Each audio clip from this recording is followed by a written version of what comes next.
Hey folks, just a warning before we get into the episode that this episode will contain some spoilers of the game we're playing. So if that's something that you want to avoid, maybe come back to it once you finished it. If not, then stay tuned and we hope you like.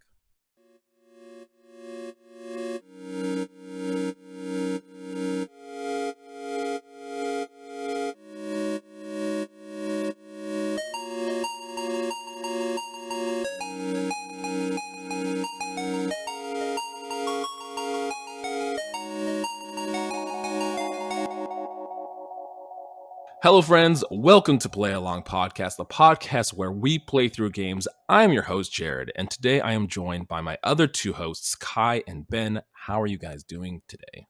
Oh, we've graduated from co-host.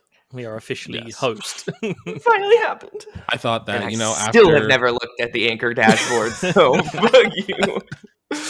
Could you at least tell me what color you think it is? Yellow. Oh my god. Is it green? Could not be further from it. It's purple. Have you seen the logo? It's fucking purple. I've never seen the logo. I've never been on Anchor. Oh, man. Hi, everybody. sorry. I hope you're doing well.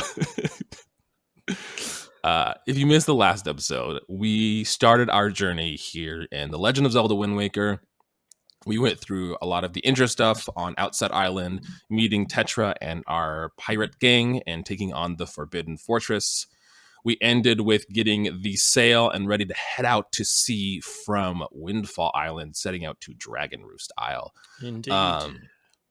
Before we get into, there's a couple little side quest things that we did before we get to Dragon Roost. But Ben, I'm curious and I want to hear your opinion on the sailing. How did you feel about the sailing or the open, quote unquote, open world to Wind Waker?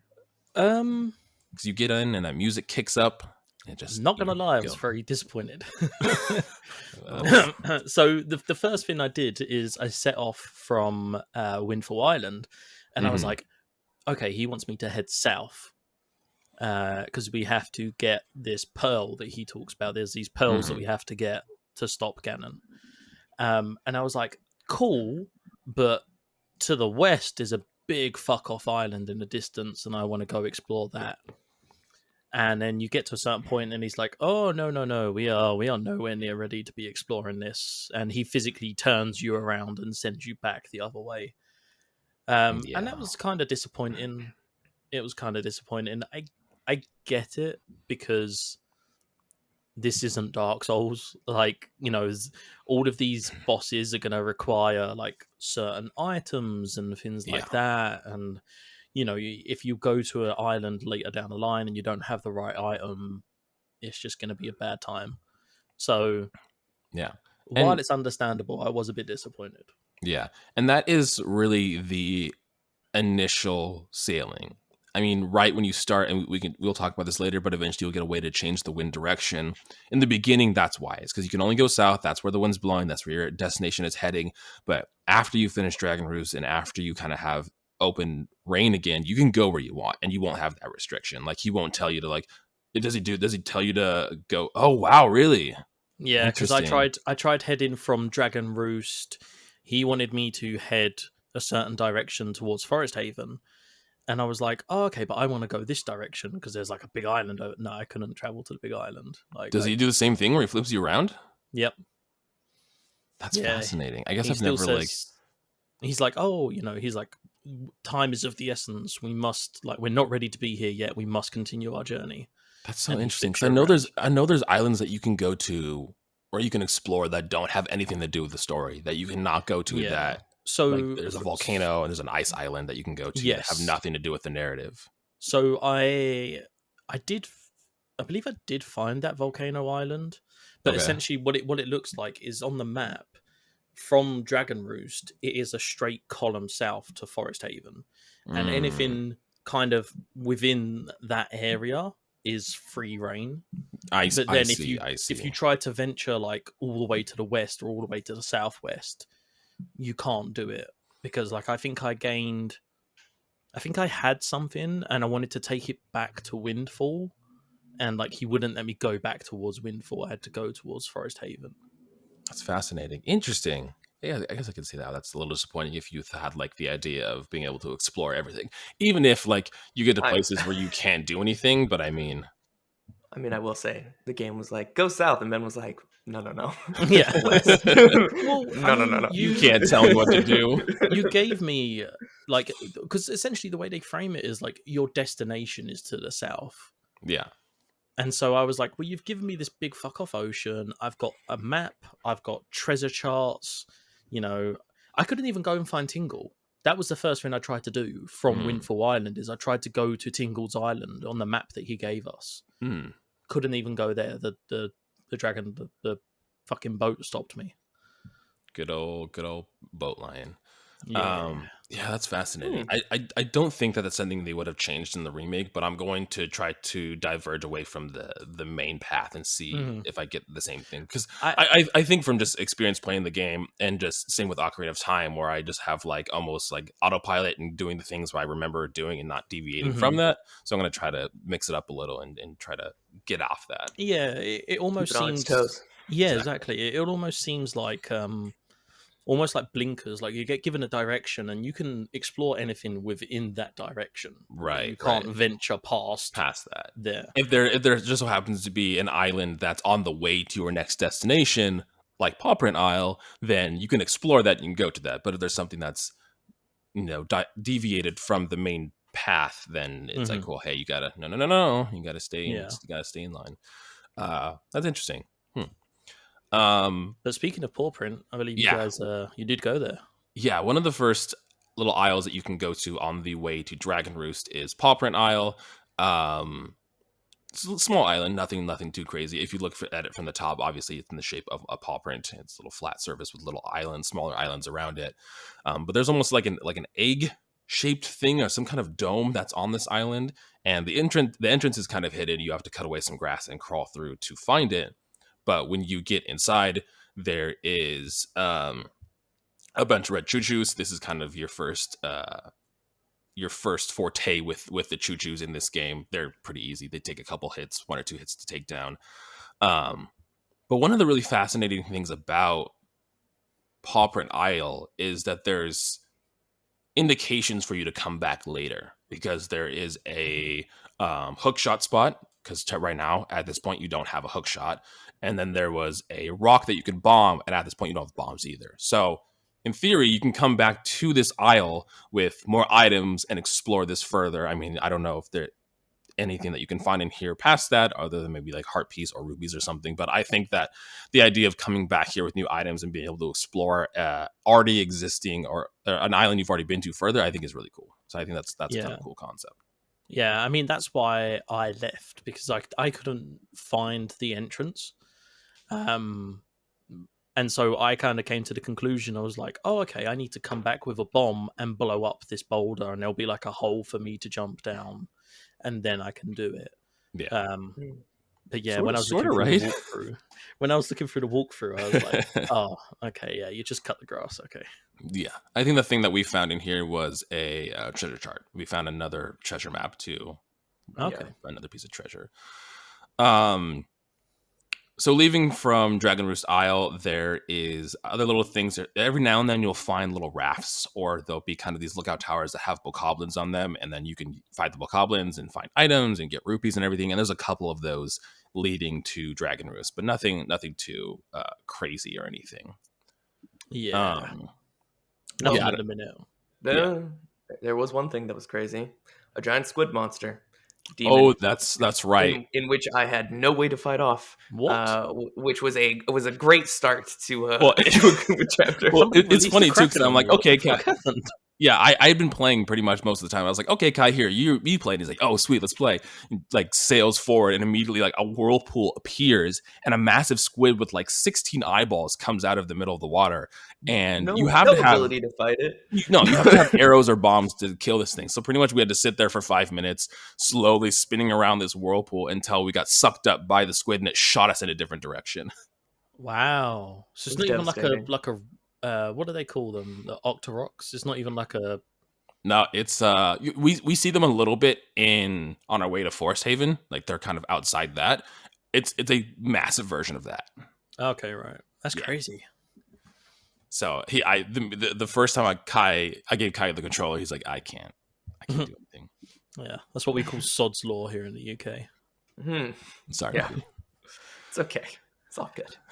But we eventually do make it to Dragon Roost Island. This is probably my not favorite island in the sense of like boss or adventure, but the music. I can listen to Dragon Roost Island theme song forever and never get tired of it. It's such a banger.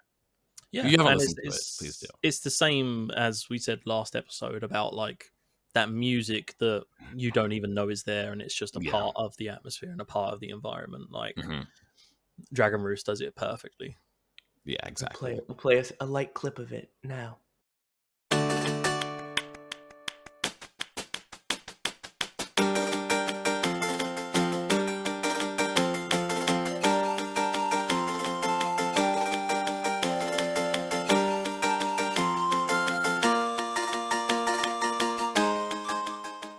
Ahoy there! If you haven't heard about Anchor by Spotify, it is the easiest way to make a podcast with everything you need all in one place. Let me explain, with some talking points definitely not provided to me by Anchor. Anchor has the tools that allow you to record and edit your podcast right from your phone or computer, regardless of what you're running. When hosting on Anchor, you can distribute your podcast on all listening platforms like Spotify, our daddy company, Apple Podcasts, and the other ones. It's everything you need to make a podcast all in one place. Please only use Anchor. Don't go anywhere else. How dare you? And best of all, Anchor is totally free unless you want to, pay for additional features or try to make money by reading ads. But that is Anchor. We love them. That's how we host this podcast and have been since the very beginning of the play along journey. So if you're interested in getting your podcast off the ground, I do highly recommend using Anchor. Download the Anchor app or go to anchor.fm. That's ANCHOR.FM to get started.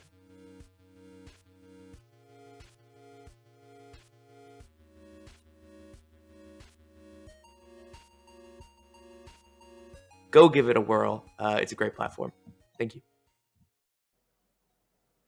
It's beautiful. Beautiful thing. Absolutely. We all heard that beautiful music together. Yes. I mean, it plays in my head 24/7, so I'm never not listening to it.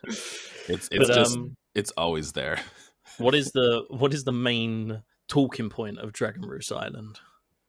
The main talking point is the big fuck off dragon. There's a big dragon sitting on the top, screaming into the heavens. What's happening? Who's really pissed off about his life and what's happened? Yes, he really is. Yeah. And I got a little bit put off by this because you arrive on Dragon Point Island, and immediately the king of Red Lions, is like, here's this stick, and if you wave this stick in a certain direction in a certain time signature, you can change the direction of the wind. We talked about this, and I was like, the Wind Waker, for one, name of the fucking game.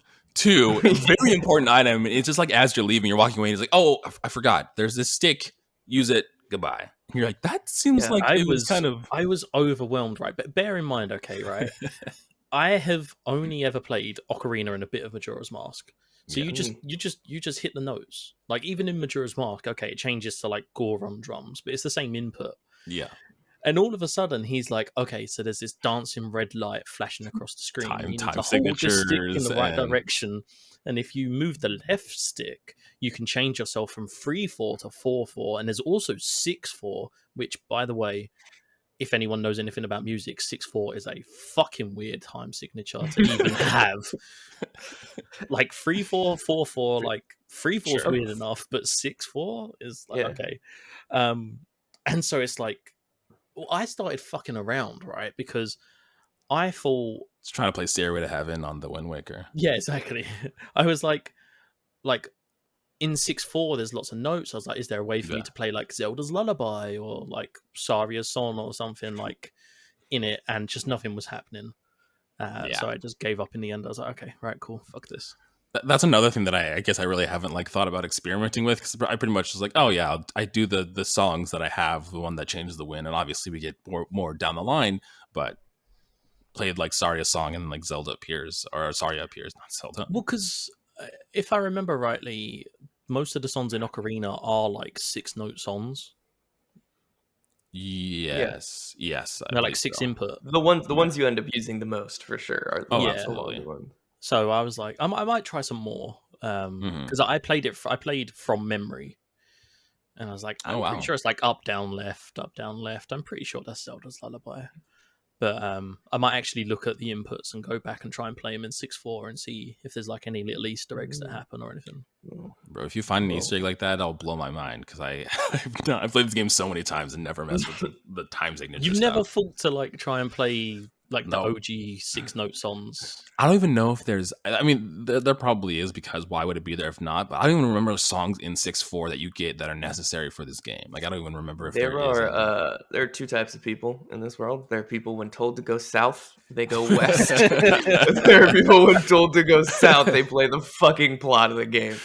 Yeah, only two types of people. That was me. I was like, oh, you want me to go south? Of course. Oh, convenient new island. That's exciting. I'm exploring. This is open world, right? This is open world, guys. I also love the fact that when they were developing this game, they looked at the back catalog of Zelda games to date, and they were like, you know what people really like? Complicated musical mechanics. That was the best part of these games. That's what we're going to stick in here. Not only do you need to remember the inputs, but you need to remember the time signature of...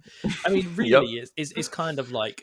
How many notes does it have? 3, 4, or 6? That's kind of what it breaks down to, right? But and I mean, at first, it's overwhelming. Yeah, in the HD remake, the little thing they changed is when you do the song Change the Wind, there's like a little animation that like shows the wind going off Link's shoulder, and he like looks back in the direction. It doesn't do that anymore. It literally just shows up with a compass. God.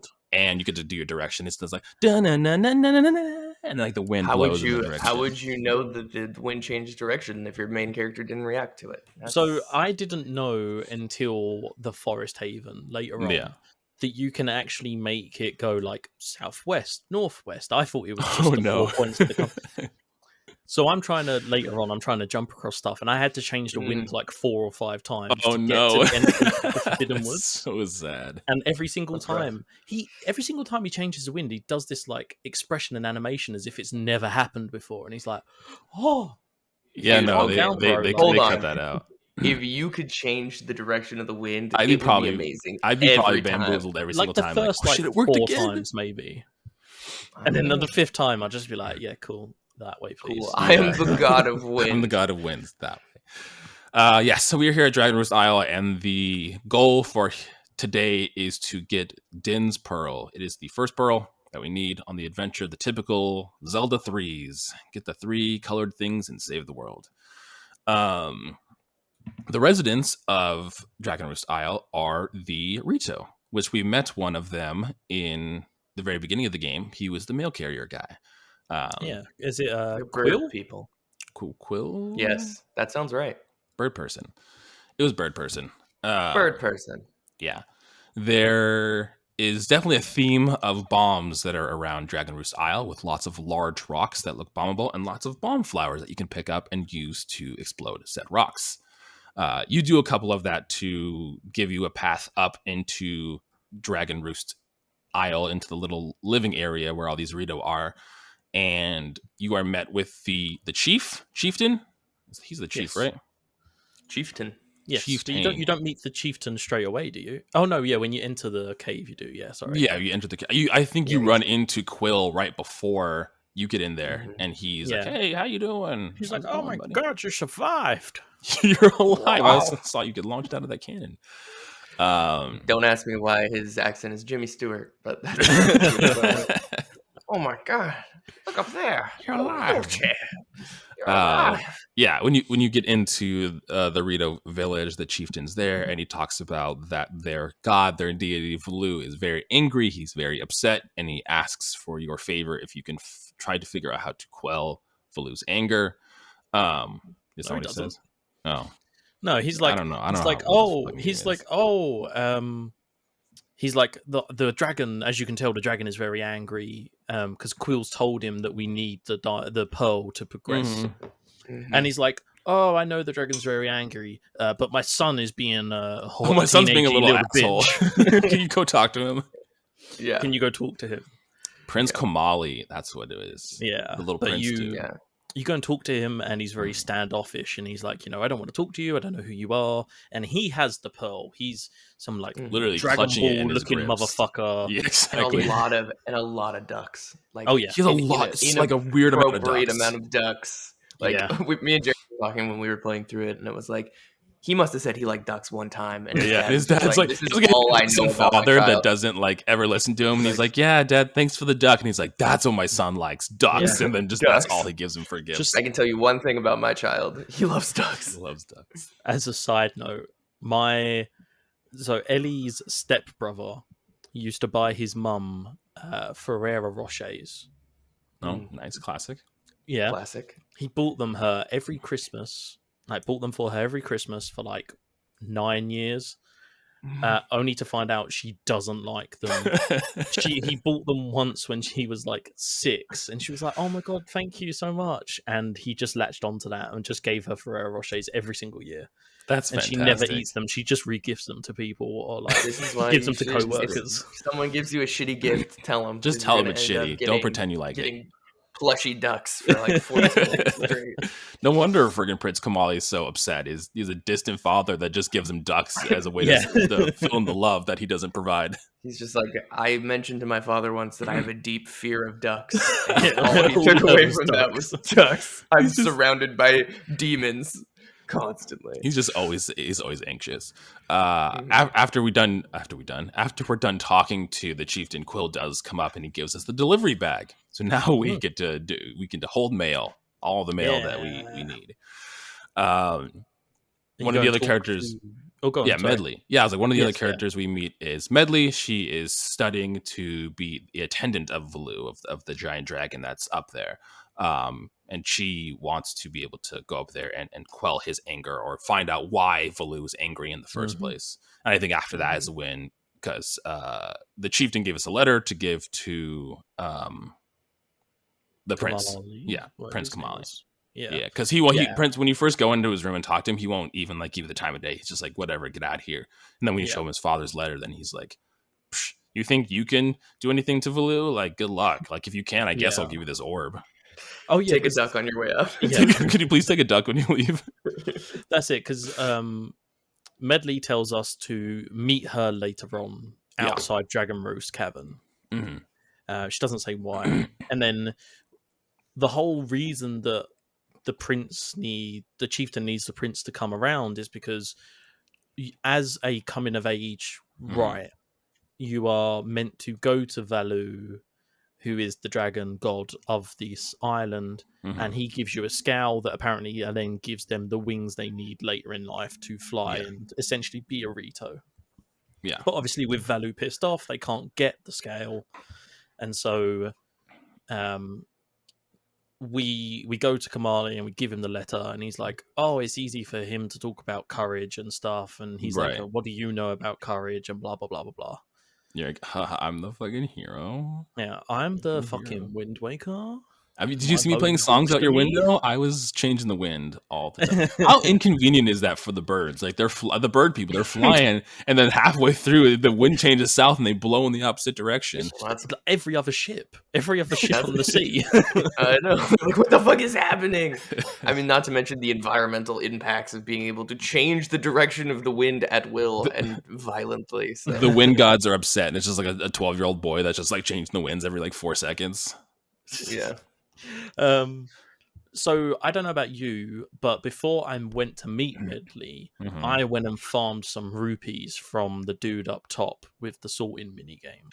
Oh yeah, we explored the little Rito village a little bit, and then we went to the mail sorting minigame, which is very fun. I was having a good old time with it. It is really fun. Yeah, it's essentially you have 6 symbols on the wall behind him, like little pigeonholes. And he's like, a letter's going to appear, and you just need to select the right icon and press A to sort that letter into that thing. Yeah. And I think you get 1 rupee for every 2 letters that you do. Yeah, he starts off like 1 every 2, but then once you manage to do 20, he gives you 1 rupee for every letter. And if you hit 25, I think he gives you 2 for every letter. So it's a really easy way. Then he disappears, and his little assistant comes out, and you're like, oh, hell yeah, I've progressed. And then his assistant is like, hey, how about you do 25 again? And I'm like, I hate you. I hate like the game. There's been a shift change, and nobody told us about what happened beforehand. So we're gonna need to see you do that again. Yeah. I don't think you did the 25. I need to see it again. Exactly. Well, Jared was like, yeah, okay, well, the walkthrough says like you have to do 25, and then like, you know, he'll give you a letter to send. And I'm like, okay, let's do this. I hit like 23 my first time. I was like, I fucked up. Okay, we gotta do this. Hit 25. I'm pumped. I'm elated. I'm like, I'm the champion of letter sorting. And I'm like, and then he's like, good job. I'm like, where the fuck is my letter? Where's my letter, bro? Then I walk out of the room, come back, completely different person, and he's like, "I've heard the legend of your 25 letters." I'm like, "It happened 30 seconds ago. I want to see it. You must have been standing right over there." It's like, do 25 again. I'm like, oh, I don't want to send your letter anymore. Yeah. But yeah, then we mailed the letter, and I had to pay 5 rupees to mail that little fucking kid's letter. I mean, ultimately, you just get a heart piece out of it, like a piece of heart. Well, like a container, is in the 1 of 4, or is in like a full container? The one of 4. Yeah. Okay. You mail it, and then when you find a mailbox later, anytime you see a dancing mailbox in the game, it means there's a letter in it, so you should interact with it. And anytime you see a dancing mailbox in real life, you're high. Go lay down. Find a couch. Close to greening out. You need to chill for a minute. Yeah, you need. I think that's really the only little side quest. You can go and talk to Carrot. Oh, there is another individual that wants you to gather golden feathers for his girlfriend, and I think he wants 20 of them. I think we got one. No. He wants. Oh yeah. When you talk to this motherfucker the first time, he's standing upstairs. He's a very handsome bird person, but you're like, "Hey, what's up, dude?" And he's like, "I would love a golden feather. One feather, golden feather for girlfriend." And we're like, "Okay, bet I got this." Kill the stupid fucking phoenix things that drop the feathers or whatever they are. Yeah. Get the golden feather. I'm like, okay, I'm going to make this man's day. Equipped it.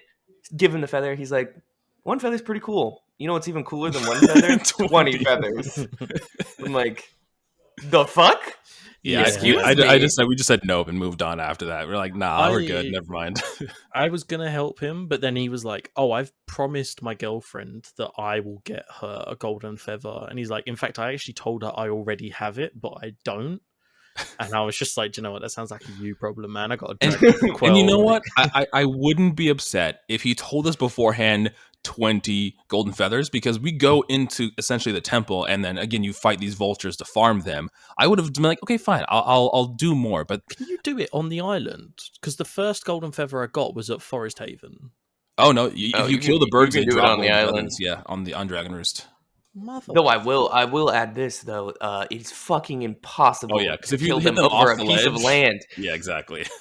I was to say, I killed a bunch of them, but they constantly kept dying over the edge of the cliff and then dropping all the spoils like 4 floors below me. Hence why we had obtained 1 singular golden feather by the end of this dungeon and didn't have any more to give. And I'm a fucking incapable twat, so I had to do that bird section like 50 times because I can't handle basic platforming. It was really entertaining to watch. Yeah, later on in this temple, it does become very platform heavy, doesn't it? Yeah. Oh my god. Yeah. But now we're tasked to meet Medley outside in the downstairs area outside of their little fucking, why can't I think of words? Their little home. There we go. So essentially, there is the hub, and then there is a door. You run through the door, and this is the entrance to the cliff to go and see Valoo. Thank you, Ben. I'm glad you were there to help me because my brain wasn't working.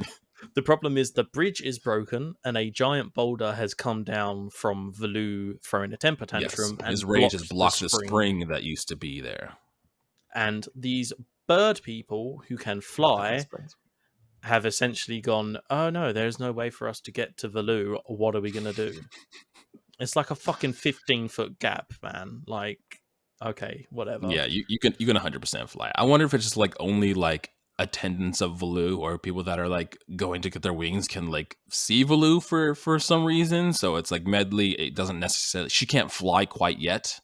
So maybe like that's why like she's the only one allowed to see Valoo. I don't know. That's all my own head. Maybe they have reduced flight power since their power of flight comes from Valoo and he's all grumpy. Maybe, yeah. Who knows? You know, these are all things that the game does not let us know. Yeah, but now, so Medley wants us to give her a boost. Yes. And the way this works is essentially, I don't know about you, but the first thing I did was change the wind to be the direction I was going to throw her to give her extra time to fly. If you wait, the wind goes in that direction without having to change it. Oh, okay. Well, essentially, it's like lots of ash in the air and stuff from Valoo being angry. And the idea is that you are supposed to come back a little bit and climb up this tiny rock. And then when the wind picks up, you throw Medley and she kind of glides along to the other side of the bridge. The first thing I did was I was standing like halfway between that rock and the bridge and was throwing her thinking that she would climb up the bridge. Oh, like the bridge. Like, yeah. She just smacks into the wall, then falls down and stuff, like dazing views, has stars around her head. Yeah. She just smacks into the wall and is like, "Oh no, I'm fine. It's like, just climb, woman, please." Climb, woman. She's a bird. She's not a climber. She doesn't have hands. I want to mention that the giant rock plugging the thing. That's not how anything in the world works. Water underground. If you put something on top of it, it's still going to come up. So pressure people. Yeah, it's just going to push through around the rock. Yeah, and then it'll fill up. Also, I don't know. This is a magical ass spring because it fills the entire canyon to the top when you blow up that bitch. It's just like, okay, the perfect amount of water you need to access this next level. I'm like, yeah. So on the way to the island, is that when you get the first bottle, or does she give you the first bottle? No, I think you get it on the way to the island. Yeah. I believe that's the submarine we were talking about. There's a submarine you can visit, and there's nope. She gives you the bottle. I know she gives you a bottle, but do you already have one beforehand? I think you have one at this point too. Okay, so now you have two. But she gives you a bottle, and Link holds it up, and the game is like, "Hey, you can use this bottle to capture water or other stuff." And you are. This took me a minute to work out on my own. I'm not gonna lie. You are. I was gonna ask how you like went about this, like this initial puzzle that. Oh mate, I was just like, what the fuck am I supposed to do? Yeah. And then I was like, okay, well, the only thing around here for me to use the bottle on is the puddle of water next, like around the rock that's in the middle. And I ended up looking it up. I'm not going to lie. Ended up looking it up because you're supposed to climb back up the bridge towards the entrance of where you came in. And there are 3 dehydrated bomb plants, which we've already used to get into the island because you have to blow up the rocks to get to the Rito village. But not in their dehydrated, unusable form. No. And so you rehydrate them with the water from the bottle, and then you are meant to pick up the flower, and you have to kind of angle it in such a way that you throw it over the edge to blow up the rock. But you also, that is a gross simplification of how fucking stupid this section is. You have to time it right, but not only do you have to time it right, you have to throw it in like. They put like a nice like diagonal cut into the fence line that's against there, which makes you think this is exactly where you need to stand. And if you just throw it from here, all of your dreams will come true, little star. But no, it doesn't. You have to like hold it for such a specifically long amount of time. And either I ended up throwing it way too early, it just hit the rock, bounced off, and every time I had to sit through this like 3D camera angle of my sad little ass bomb bouncing off of the top of the rock. Or me blowing the shit out of myself just standing there because I'm like, don't clip that, anybody. Until it's ready. Okay, I did it first time. See, because I didn't go right to the edge. So I was like a couple of steps away from the edge and I threw it, and then the bomb landed sort of next to the rock and blew it up that way. The issue being if you miss that and it lands in the water, it just your bomb's a dud. Like there's nothing to do after that. You have to rehydrate. Does the plant still regrow itself, or do you need to hydrate another one? No, I think it regrows itself. No, it regrows. Once you water it, it becomes a normal bomb plant. Okay, right. I am very sorry to hear about your struggle with the bomb and the rock situation. It's my own fault. But blowing up this rock does, like Kai said, conveniently fill this little cavern to the perfect height that we need to swim across and climb up the little broken bridge that's on the opposite side. Now we're presented with these 2 statues that are in front of a pit of lava. If you throw bombs in the little pots that they're holding, they fall down and they create a bridge to the other side of this little lava pit as well. Yeah, this was more tricky for me than the spring. because I kept watching bouncing Kai it do off this the too statue was and really things entertaining. like that. Well, because you have to because I was so successful at it. Is that why? It's like I was not. The game is not very forgiving with the hitboxes of how to get it in the pot. So you kind of hit the statue just above and it will bounce off and move out of the way. And you're like, oh, for fuck's sake. But I don't understand why the bomb flowers on this side of the spring are okay, but the bomb ones on the other flowers side near of the spring are dehydrated. Yeah, they're in the same atmosphere. They're in the same atmosphere with the same ash and the heat and everything. But the other ones are in the sun, though, where these ones are in the shade. Oh, you're really grasping there, aren't you? I mean, they're also growing next to a pit of lava. Exactly. So let's level with the fact that it means nothing. No. Yeah. I did like the callback to this mechanic because this was obviously an ocarina. And I thought it was cool to have the little things that. Why don't I remember this? Was it not? What Zelda game Skyward is that Sword. There's Skyward Sword. Sword. It would be a forward back because it's foreshadowing. Exactly. So this is a call out to Skyward Sword. I really appreciate them calling this back in Skyward Sword when I played that. God, that was good. When he said that about Ocarina, I was like racking my brain. I was like, wait. Why do I not remember this? They all blend together in my mind. I don't know what the fuck I'm talking about. The problem is we have played Skyward Sword before, and now we're playing Wind Waker. So like your last memory, I think the last Zelda game we played other than Ocarina was Skyward Sword. Well, you can play the HD one too, so that's probably why. Yeah, because I mean, you are famously a Skyward Sword apologist, Jared. So I am. So am I. Game slaps. Okay. Skyward Sword was great. Bad pacing. Game's too long. Fantastic game though. Skyward Sword. Better than Breath of the Wild. Come at me, Zelda Bros. Skyward Sword was the same length and playtime as our Red Dead Redemption 2 playthrough, so put that into consideration. Jesus Christ, really? It's way too long. It's so long. And it's like a 40, 45 hour Zelda game, and it's just and Red Dead's open world, so you could spend time exploring and getting hidden lore and shit. Technically, Skyward Sword is also open world. Open world as Wind Waker. It's the same concept. Okay, Wind Waker is just Skyward Sword in the ocean. Well, I mean, opposite because Wind Waker came first. The thing of that is at least Wind Waker has a couple islands of interest that aren't like main story beats. The Sky is just Skyloft and then 3 areas that you go to do story. That is a damn lie, and you know it. There are so many places you can go. Okay, there's the treasure chest. It's the same thing. No. Yeah, there's all the additional Sky Islands that have all the treasure. Because I mean, after Dragon Roost, you get something that allows you to get the treasure charts, and every treasure fucking thing I've picked up has been rupees, and my wallet is maxed out at 200. So we can hold 500. The first one I got, first one I got was silver. And I had 170, and it was like, oh, this rupee's worth 100 rupees. And I was like, well, it's not, though. It's worth 30, isn't it? Because I can't hold more than fucking... Yeah, that's the problem with the treasure in this game, is that you're just going to get... rupees? You can find some heart pieces, but majority are going to be rupees. That's so or more treasure charts to other rupees.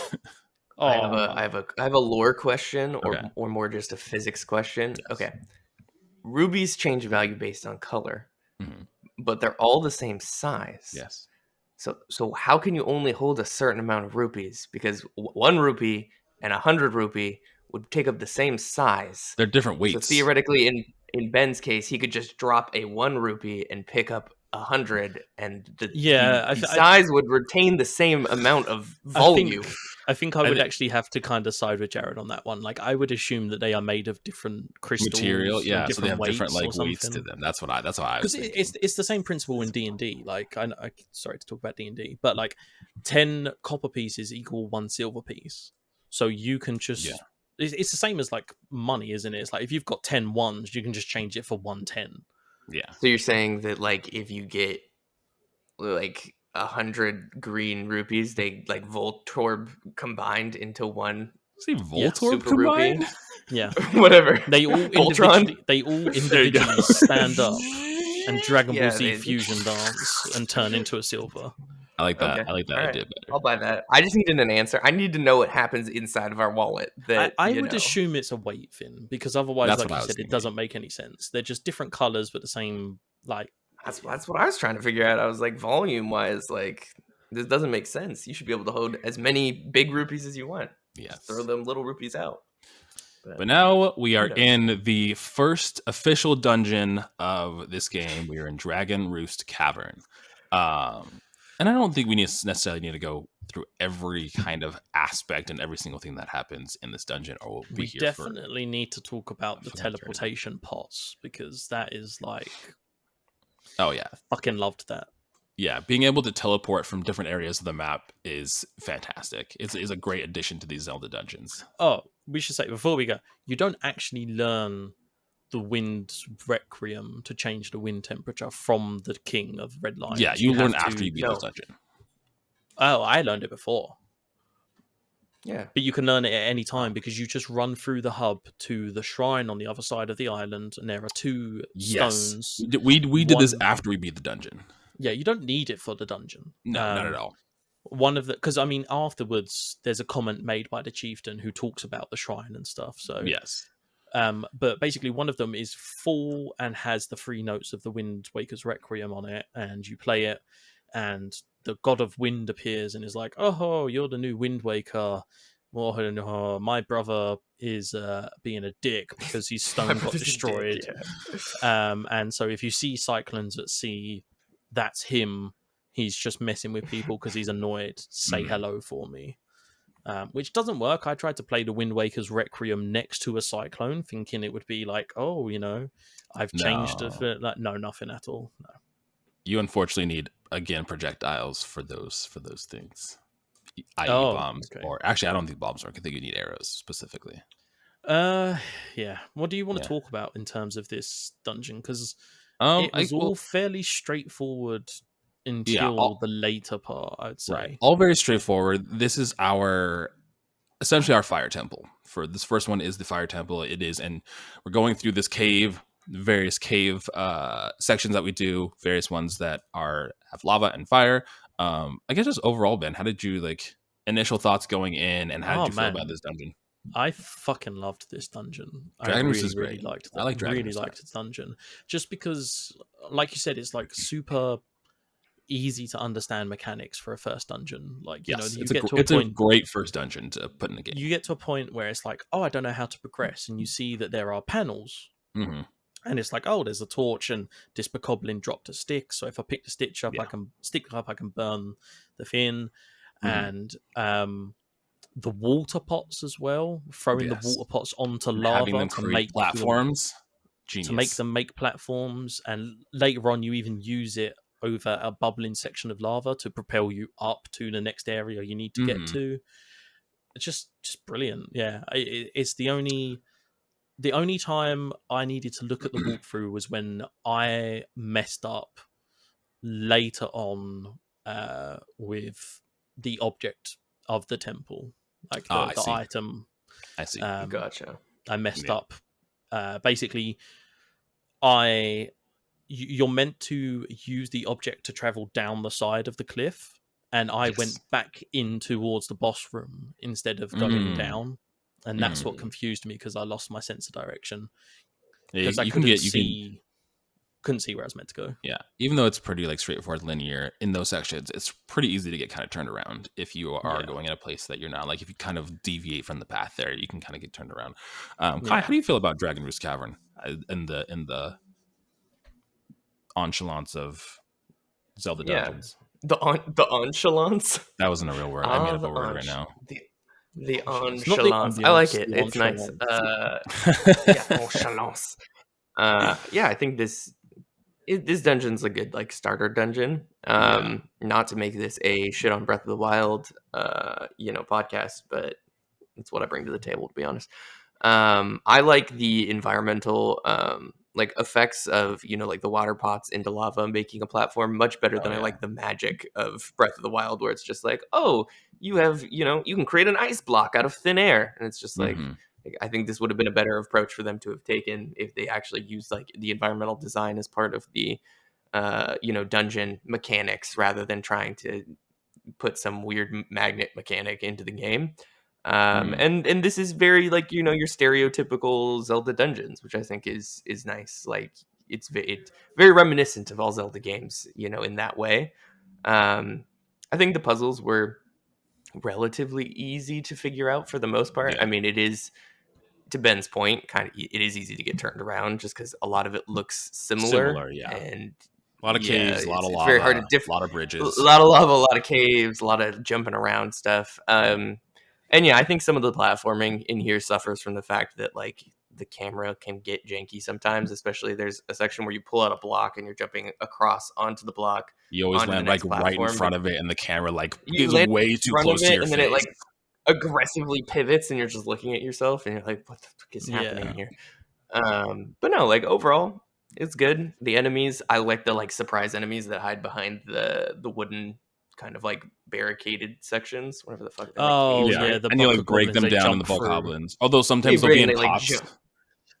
Yeah, I was going to like jump out. That is the one place that I struggled with.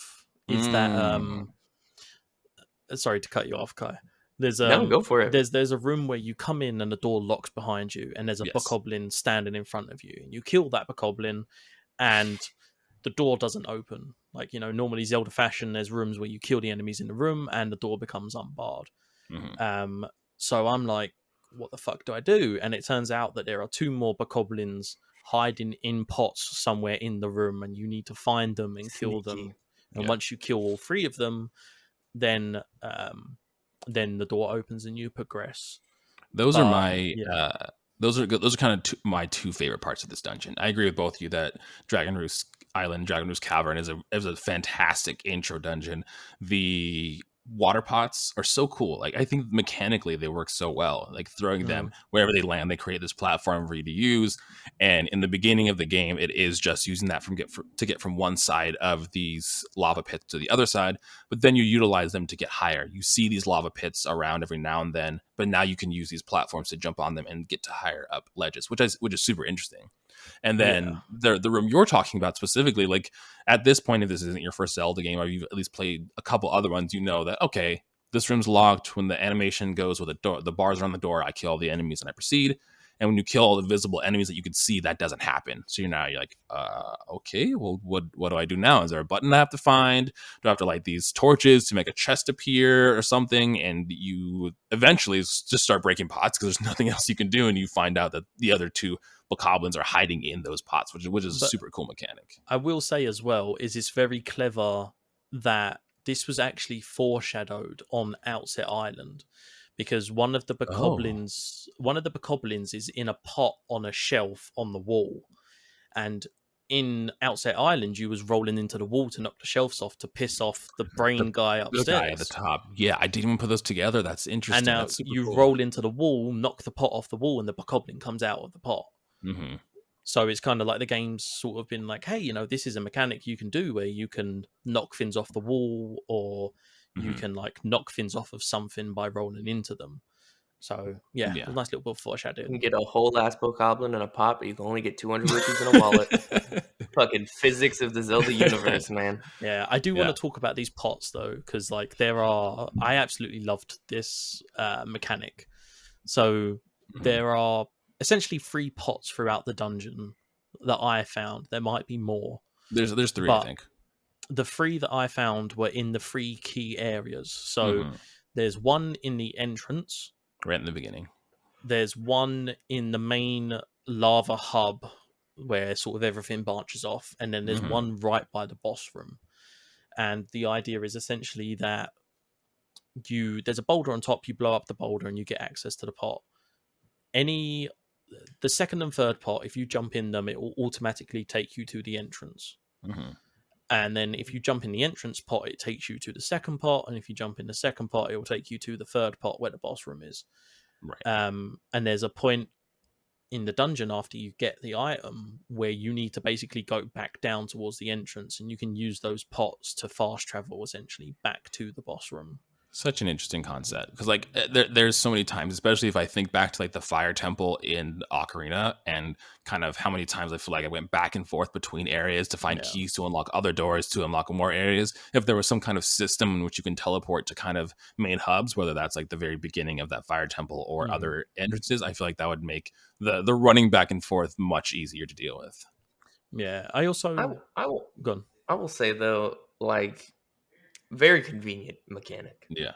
probably a better way environmentally you could have approached it than like a boiling witch's cauldron. Like it really feels out of place in the dungeon. That's fair. Like you could have done like a weird little fire whirlpool or something that matched kind of, you know, what was going on in the dungeon or the themes, but it's just this like giant cauldron. Like that's what you jump into. Oh yeah, like, I mean thematically it makes no sense. Zero sense. It would have been interesting to have like a circular lava pit, and you know we've always been taught to avoid these, but maybe there's like a pot that's on the other side that's just short of your like jumping distance, and when you jump you land in it and it teleports you to like a different area or something, and you're like, oh, there's lava pits that I can jump into that I won't be harmed by, that I can go into. I mean, that's still, you have to think about, why can Link jump into this lava pit over other ones? There's still like the magical aspect of it, but I guess to keep the theme and not having a witch's cauldron in your dungeon, I guess could work. Yeah. I mean, you want to talk about things that make no sense thematically. Did either of you visit the rat that is also a shopkeeper? Oh, I did not see the shopkeeper rat that's in here. No, you didn't. Oh my god, no, not at all. There's a room that you're in. And essentially there's like rats running around everywhere, and you're meant to pull a block out of a wall and then use it to progress. I know the area you're talking about. Yeah. But if you run up to the crack in the wall and throw some bait in front of it, a rat will come out and he'll be like, oh, okay, like what do you want? And he sells red and blue potions, and you can buy red and blue potions from the rat. That's so fat. In my eyes, the rats have always been just a nuisance that I avoid and or kill, because if they hit you, the ones that are running around, you'll drop rupees, and then more will come and they will steal the rupees that you have dropped. So I always just avoid them or try to kill them as much as possible. So are these enemy rats or realistic rats, like the ones who pull the ropes? No, they're like the ones who pull the ropes, like they're not. Oh yeah, see, these are different. They're not purple. Different species of rats. They're more advanced species of rats that could. Yeah. There's two. Yeah, you got the purple ones are the ones that steal, and then these like brown. Those are the ones. Asshole rats. Yeah, exactly. The underdeveloped, but less than species. It's essentially like luck. So the first time I spoke to him, he offered me between a red and blue potion for like 30 rupees. So I took the red potion, which also gave me a bottle. And then, I think I had to have a bottle to put that one in. And then it changes to like all-purpose bait and the pears that you can buy as well. Yeah. But I don't know if go on. I was gonna say, which you can buy those and the bait bag from Beetle. That's around every island that you go to. Yes, most of the main islands. Beetle out here hustling. Just, he's got that real grind set mentality. He's in Skyward Sword. Make it big in crypto. Let me tell you. I mean, 100%. I mean, he's in Skyward Sword, but he's also in Breath of the Wild. He's in Skyward Sword. That was the other thing I like as well, is there's a part where you have a stick that's on fire, and there's a gap, and then a ladder on the other side of the gap that leads straight up into this cavern, but the cavern is blocked by the wood. Like, you can't even get on there.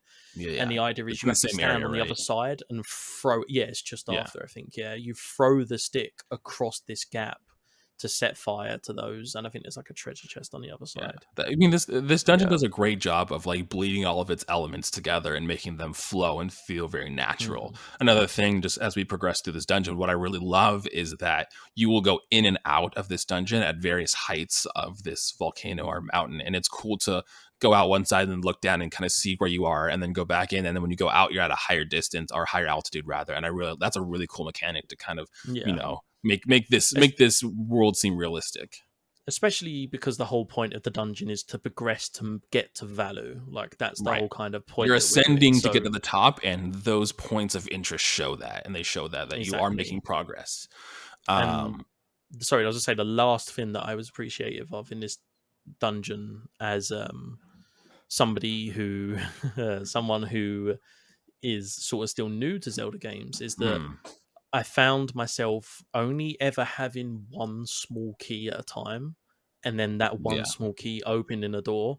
I remember in Ocarina, I believe it was the water temple, it got to a point where I had like 2 or 3 keys on me, and I didn't know which door was in Ocarina. I didn't know which door was the progress door. But in this temple, you have one key, you come across a door that's locked, you unlock it, you make progress. And so I feel like that was nice as like a first dungeon to kind of get your head around, like, oh, okay, this is how this whole key system works, and things like that. No, that's super cool too. I really like that. For the most part, we are dealing with the same enemies. We were dealing with bokoblins, we were dealing with the keys and the choo-choos, but eventually as we exit the one of the areas to go on the outside to climb up, we run into the bird enemy that we were talking about, which are called Karagoroks. Karagorok. They are the bird enemy that we were talking about earlier. They'll fly up and then dive down to attack you. You can hit them, and when you do the last kind of hit, they'll kind of like lunge back a little, and that's what we were talking about earlier, where normally where you fight them, there's not a lot of real estate when it comes to land. Either you're on kind of a small platform or you're on like a small little bridge that leads to like where their nest usually is, and that's actually where one of the small keys is too, which is another cool concept. But that's the problem. They look like... Go on. No, I was going to say that's the problem. Yeah, sorry. Yeah. No, yeah, I was just going to say that, and that's where we would get the golden feathers from, and that's why they were dropping off, because we kept hitting them and they would fall off the ledge there. They look like baby versions of the giant bird that stole Tetra and our sister. And our sister, yep. The little baby versions of it. I also... This dungeon was the first time I experienced monsters dropping those spherical balls that change color. Oh, interesting. The prize orbs. Yes, you hit them, and from what I gather, depending what color it is when you break it, depends what you get. Yeah. There's also percentage chance for them to do that, because we experienced that, I think, in the Forsaken Fortress and even a little bit before Dragon Roost Isle as well. So there's a percentage in which they'll drop that. The first time I got it, I didn't actually get it because I killed the bokoblin that was underneath Tetra on outside. Oh, and it cut the cutscene. It triggered the cutscene. It dropped an orb and then triggered the cutscene, and I was like, "Wait, what was that?" And then when the cutscene finished, it was gone. No, my orb. But depending on the color, there could be a variety of different items that are in there too, which is cool. Yeah, but should we talk about the item of the dungeon? One last thing before we get to the item that I want to talk about, my last kind of thing that I really enjoyed was there is a multitude of bridges that are in this dungeon, and usually they're accompanied by a bokoblin on either side or on the side of them. And you'll notice when fighting them that you can cut the ropes of these bridges, and ultimately it will break most of the time, dropping you into lava. But there's a certain section where to progress, you actually have to break the bridge and fall down, and you land on a platform and continue. And I think that's a really cool concept too. Yeah, because again, it's kind of showing you that whole there are other parts of the element of the environment that you need to keep an eye on. Yeah, exactly. I will also say that I cut all the ropes and the bridge didn't break because the game. You have to walk into the middle, and then you have to walk to the middle of it. Yeah. You can cut all the ropes and the bridge won't fall, but you have to be in the middle of it to have it fall. Yeah, just defying gravity until it's ready. Yeah, exactly, until it's ready for you. But yes, the item of this. So we get kind of towards the peak of Dragon Roost. And when we get up there, we see that Medley is in a cage. She's been captured. And one of those big bird guys comes and they drop Floppy Lips that we were introduced to in the Forsaken Fortress. And we now have to fight Mr. Floppy Lips to save Medley. I forgot to say, did you, before you go into Dragon Roost Cavern, you can go back and talk to Quill? Like, if you go through the entrance back into the hub, Quill is standing in the hub and he's like, oh, people tell me that they saw a small girl who looked like Medley heading towards Dragon Roost Cavern. He's like, but that doesn't make any sense because she's far too young to have flown across, and I need to go investigate it. So it's like the people know she's been captured. It kind of foreshadows that she's been captured. Interesting. But only if you go back and talk to him. Afterward. If you just progress straight to the cavern, you don't get that. There is actually before Floppy Lips comes down, there is 2 green bokoblins that you fight, and then what are their names? I'm gonna call them the actual names, but I like Floppy Lips. No, please call them Floppy Lips, man. Okay, they're moblins, but I like Floppy Lips. Yeah, these are the balls that are packing some serious cake. Yeah, Jesus. And it's cool because if you beat them, not that you really need it now because there's only that one, but you can also pick up a spear, another like item that's not your normal sword that you can pick up and utilize, which I think is really cool. Yeah, I did like doing that. I did like killing like one bokoblin and then stealing his sword to get the other one. Right. But after you free Medley, she gives you the item for this dungeon, which is the Grappling Hook. And there actually is a little bit of a difference between the GameCube and the remake version with the Grappling Hook. It's when you throw it on any of the surfaces that allow you to, that animation is almost like cut, like it's super short. You don't have to see like the whoosh, everything. I mean, it does it in the HD version, but it's incredibly quicker. Because as I say, I watched this thing wrap around super slow. It's like, boom. I'm like, oh my god, every fucking time. Every time. Pretty much what they did is they're like, hey, let's make this game prettier and a little faster. Yeah, they were very big on animations when they made it for the GameCube. But this is similar to the hook shot. There are points that you can use it with, and 9 times out of 10 they will be these sort of branches or objects coming out of a wall with a very clear metal section in the middle. And when you use the weapon, you aim it, and it becomes like a yellow attack symbol. And then you can throw the grappling hook and use it to swing from place to place. You can change the direction, which happens a little bit later. Yeah, so I didn't know this because it doesn't tell you. I just thought that you could just go backwards and forwards, but if you hold the R button, Link will actually stop. And not only can you turn around and change the direction that you're spinning, you can also move up and down, which is something you have to do later on. You have to move yourself up the rope a little bit so you can actually progress to a higher ledge. But this is what I was talking about with the fin, because I went back down the stairs after having saved Medley, and I turned left to go into the boss room. Right. Because you turn left and then there's like a boss room at the end, but you're actually meant to use the grappling hook to go back down the outside of the dungeon. Yeah. Because at this point I think we've been to the boss room, right? We go through the boss room to go to the door that leads up to go to Medley. Yeah, there's like a chamber that you walk into, and the boss room's up a set of stairs to the right, and then you're like, oh well, I can't go there, I don't have the giant key, so you turn left, and that's when you go up to Medley. Yeah, so now essentially our goal is to find the big key so that we can enter the boss room, which involves us just accessing some areas that now utilize the grapple hook that we can go to as well. Yeah, a little bit of platforming, a little bit of swinging, some cutting of bridges, which is I'm assuming the part you were talking about where you drop on the platform below. Yeah. Is there anything that stood out for you guys in kind of this? Oh, this the bird section? Cage. Oh yeah, the bird cage is cool. There's a bit where you're on a bird cage and there's like lava that's shooting up and it drops down, and you can cut the ropes and the platform falls down and you get what you need, and then you have to use it to travel back up later on. The lava shoots you up. Yeah. No, my big thing was, I don't know what part they play, but the walkthrough we're using keeps talking about joy pendants. And so that was when I messaged you guys, and I was like, if you grappling hook onto the bokoblins, you're always guaranteed a joy pendant from them. Right. But yeah, and these are just the items that you would get from the orbs that they drop usually. That's what the content of those would usually be. Yeah. The other thing I liked going forward is the room that the boss key is in. There's these enemies, and I'm trying to see what they're called, but I'm not seeing anything. But they're essentially like these fire centipedes. Yeah, like they're the fire millipede looking dudes. Second, they're called I think they're called like a magtail. Interesting. Now, I was trying to find a magtail. Okay, cool. It's essentially a fire centipede. Yeah, and they're really cool because they kind of play this like back and forth where you can't just like smack them and hit them when they're hit. You have to wait till their jaws are open, revealing their fancy shiny eyeball, and then you slash at that. But what's really cool is they turn into a little ball when they get hit, and then hitting them in that ball form is what ultimately kills them.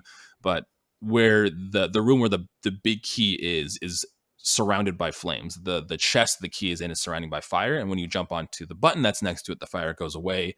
But once you leave the button, the fire comes back again. So now what you are tasked to do is hit these little millipedes, make them go into their ball form, lift the ball up, put it on the button, and that gives you access to the big key, which I think that's a really cool mechanic too. And probably the only reason why they're in ball form in the first place. Yeah, and it's also like, isn't it a bit of a throwback to the Great Jabba Jabba? Don't you do that with the princess? Oh, yeah. You put the princess on the buttons to access doors. Mm-hmm. Yeah. But no, I like Jared watched me struggle hardcore with doing this correctly. You really got the short end of the stick, didn't you? Yeah, really. I was just, first of all, you can only hit this enemy when they like get in their like attack stance. Yeah. So they'll crawl around on the ground and you can't do anything to them, and you have to hit them very specifically. And then I'm not the most coordinated person. So then trying to pick it up in time to get it on the button without it springing back to life. Right. Because they only stay in ball form for a certain amount of time. So if it takes you a while to do that and you place it on the button, and then I remember you walked up to the chest, but then it like came out of its form and you got burned. But then it being on the chest like turned off the fire, and that kept happening like on and off because it was still on the button. Yeah, because it was coming out of its ball form on the button, but it plays a stupid fucking animation every time the button gets pressed or depressed. So it would just kept going back and forth, and the animation kept playing like over and over again of it turning on and turning off because the stupid bug was on the button. I was like, okay, stupid fucking crab weasel, come here. You can also make them go into ball form by throwing a pot of water. Oh, the water. Yeah, the water pots that you can also do. I don't think there's any water pots in that room specifically, but they show up in other places where there is water pots that you can do that. Yeah. Must be nice to know that. I resorted to parrying them because there is a moment where before they attack, you can use the A parry and you're guaranteed to hit them, and then they go into the ball form. So that's kind of what I resorted to. Yes. But big key in hand, we are now ready to take on the first boss of this game, which is Goma.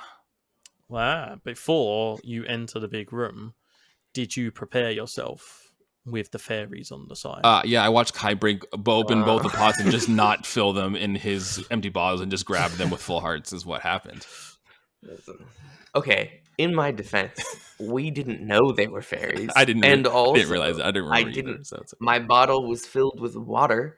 I would have to dump it out, and I just was smashing shit, and all the other ones were like rupees and hearts and shit, so I didn't know. And then even worse, there's two at the top, so I broke the first one, and I was like, oh, that was the fairy. That sucks. Anyway, what's in this other one over here? And it was also a fairy, and I was like, you bastard! To be fair, I will give you some comfort. I did the same thing.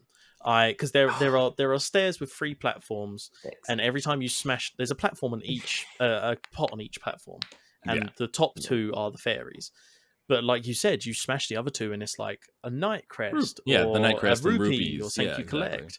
So I smashed the first one and collected it. I was like, oh, it's a fucking fairy.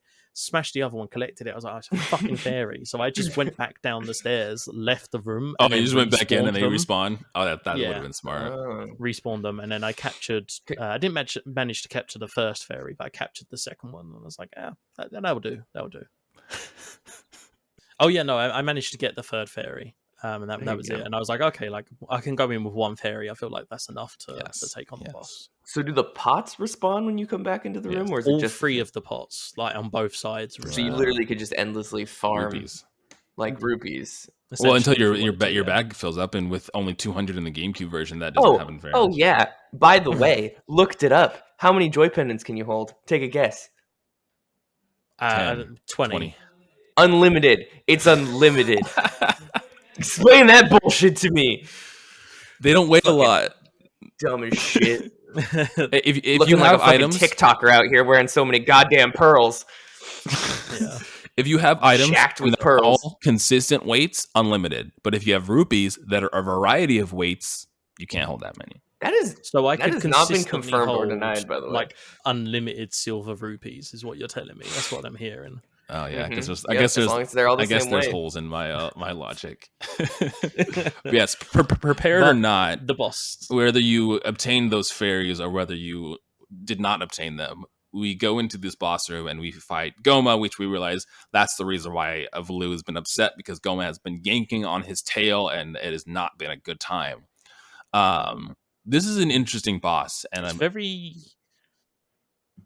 No, go on. I was going to just very quickly say. I was going to say it's very impractical for Valoo because his tail is dangling down from the ceiling, dangling down. Yeah, it's very practical for us, but very impractical for Valoo. But no, this I was saying this is an interesting boss fight. So this is a metaphor for why you should speak your feelings. Because all Valoo had to do was say, hey, there's something biting my fucking tail, and this could have all been avoided, but this motherfucker's just up here whining. The problem is Medli's grandmother was the only one who could communicate with him, and she's passed away. But and Medli cannot speak the tongue. At the end, after you beat this, Medli does talk to Goma. Goma does talk to Valoo at the end while we're talking to him at the bottom of the thing. She's like, what? What do you mean this, or this? As Valoo's saying is his language. Also, fun fact, if you play on hero mode, all of the Hylian language is translated to English, so you can read it. Oh, well, then yeah, why the fuck didn't he just say there's something underneath me grabbing my tail? No, he's just a little pissed off God, and he's like, I'm grumpy. I don't want to deal with anything. This is my fear every time I go to the bathroom, that like there's going to be a snake or like a scorpion that's going to like pinch at my ass every time I sit down. As long as you're not in Australia, bro, you're cool. Weird fear to have. Have you ever had that happen, ever? No. Happens in Australia regularly. Australia, you see the fucking like anacondas coming out of their toilets. I'm like, that's terrifying. Do you live in Australia? No, dog. No, you don't. Not with that attitude. Oh no, toilet gators are like a Florida thing, aren't they? See, that's closer to us than Australia. Yeah. Yes, you're correct geographically. I can't argue with that. That is logical. I guess Goma is an interesting boss because he is a big old crab monster, and he has a big shiny eyeball. And in everyone's thoughts, it's like you see big shiny eyeball, you hit big shiny eyeball, but that is technically not how you beat Goma in this dungeon. But no, so. I mean, I'm assuming it was easier for you guys. You guys had an experience of it. Yeah, I didn't. Yeah. So the only thing I know about Zelda is whatever the weapon is for that dungeon is what you use in a boss fight. So I was trying to grappling hook Goma's eye because I figured if I grappling hook the eye, maybe she'll fall down, and then I can hit it a bunch of times, and then I can go that way. But yeah, that was not the way to do it at all. No. You have to swing from the. I think it's the tail that's sticking out, right? You hookshot Valoo's tail, and then the kind of crater that's surrounding his tail falls and lands on Goma and shatters his armor. You do that about 3 times, and then his armor officially breaks and he is exposed. And then what he'll do is he'll slash his claw down to try to hit you, or he'll do both, and then he'll like breathe fire at you. When he's in his armored state, there's nothing you can really do at those points. But once his armor is broken, after you hit it 3 times with the rock that's above, he is exposed. And when he goes down, you can hit him in the eyeball as he goes down there. And then you do that 3 times, and you ultimately defeat Goma. Yeah, so when you grapple hook the first time, you grapple hook onto Valoo's tail, you yank it and swing across to, like, there are these platforms along the side that are on a higher level.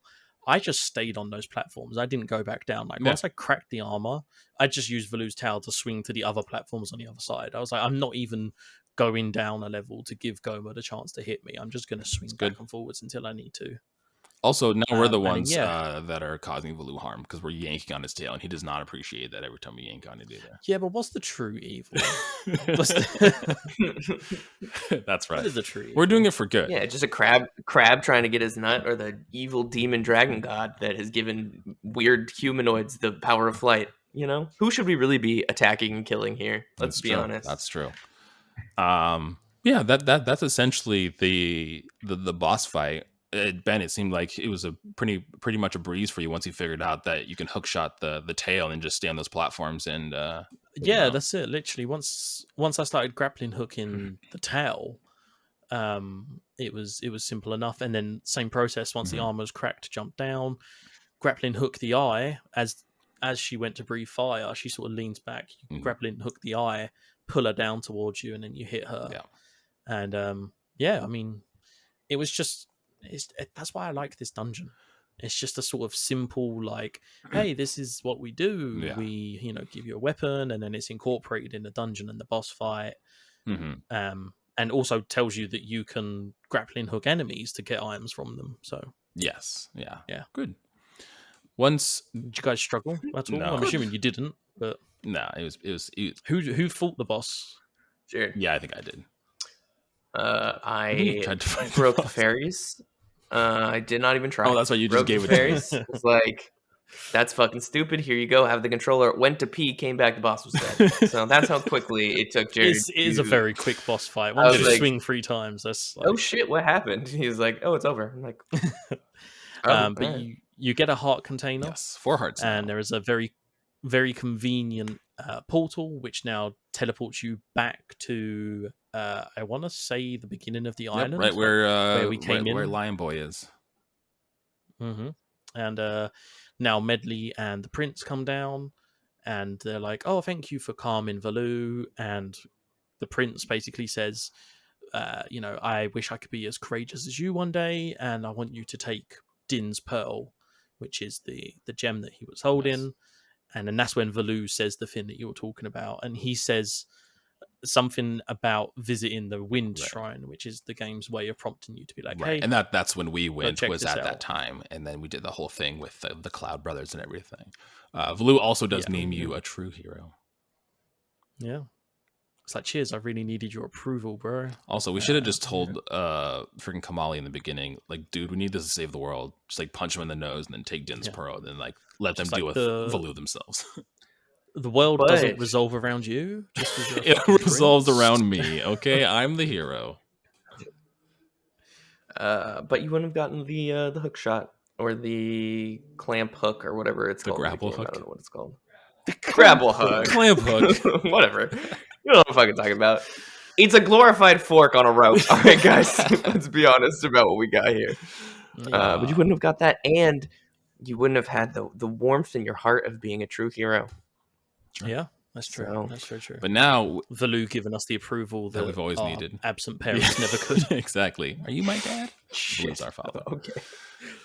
Now we have to head towards the destination of the second dungeon, which is the Forest Haven. This is where we did the mail minigame to get the letter, do that kind of side quest, which ultimately ends in a heart piece. As you go to leave the Dragon Roost Isle, you are accosted by a fishman. And the fishman tells you that you are a piece of shit and your map is so empty, but if you give him bait, he will help you. And anytime you see him or his brethren around the ocean, if you throw some all-purpose bait down, they will mark that location on your map, and then that destination will show up on your map, which is very convenient. Yeah. It is. I don't know why Link or the King of Red Lions couldn't have charted the map themselves, but luckily we have these very helpful fish who are willing to charter the map for us. Ultimately, I don't know if this is for everything, but later on we will get a ability to, I think, fast travel to different islands, and you can only fast travel to ones that are marked like this, that you essentially have been to. Oh, okay. Yes. So that is essentially the purpose of the bait, is that now you can be able to fast travel to these places. Oh. Yeah, fair enough. I'm trying to think if there's any. There's a really useless island that you can't do anything. There's a useless island, which is Bomb Island, which if you don't have bombs, then you can't do anything on. But this is where the submarine is. This is where we did the submarine. So we did the submarine afterward. Yes. You go in and ultimately you find an empty bottle in there, and there's some bokoblins that you can fight, and some fucking evil uneducated rats that are attacking us, not the smart rats that make traps. So many of them, holy shit. But that's where you get your second empty bottle, is from there.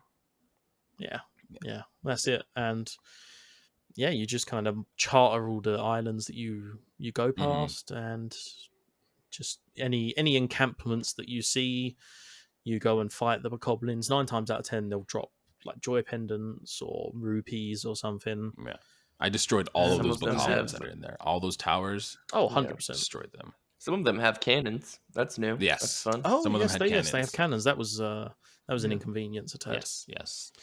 I would like to see a mechanic in which I can call the King of Red Lions to come to me, so I can just kind of jump off the side and land in him, and then kind of like in every game that you have a horse, you could just like whistle, and then you can just have him come.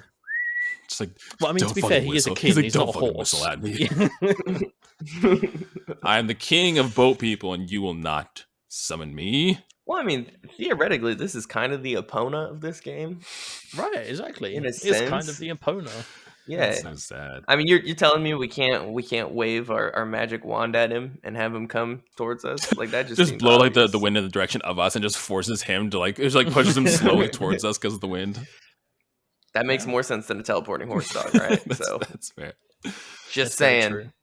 Also, we're collecting pearls named after. I don't know what they're named after, but it's the same names from Ocarina. Yeah, it's the 3 goddesses. Oh, is it goddesses? Yeah. Oh, is the 3 Trisource goddesses? Din, Faror, and oh god, why am I blanking on the last name? Din's Pearl, Faror, and I'm not a real Zelda fan. I can't remember. But anyway. They're also the ones in Skyward Sword. Yep. The 3 lines that you go down. Yep. And they match the same colors too. They are the 3 goddesses. Yeah. Yes. So now we get to Forest Haven. Letter. What? I missed the letter when we get to Forest Haven. Apparently, you can talk to the mailbox, and there's a letter in there for you.